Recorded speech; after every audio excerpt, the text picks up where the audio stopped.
While coding contests and software development overlap, they often require different and sometimes even conflicting skills. First, contests reward speed. A few minutes can make the difference between winning and losing.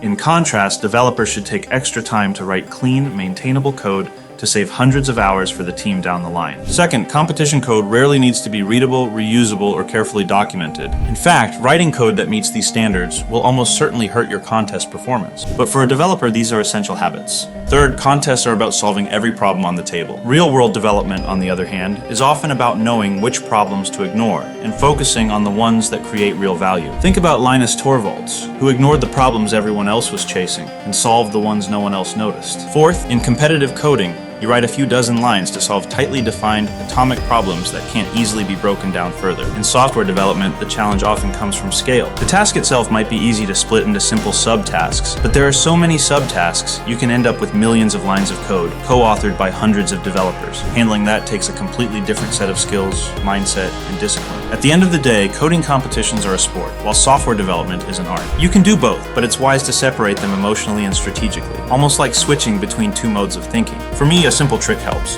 During contests, I use the quick and dirty catch-all header on the first line of my file, as if telling the world I may take shortcuts, sacrifice clarity, and trade elegance for speed. But when working on real projects, or even preparing for contests, I carefully include each individual header. It's meant to prepare me subconsciously, not just to write code that works, but to aim slightly higher, well, at least higher than it compiles. That's why I have my little header switching cue.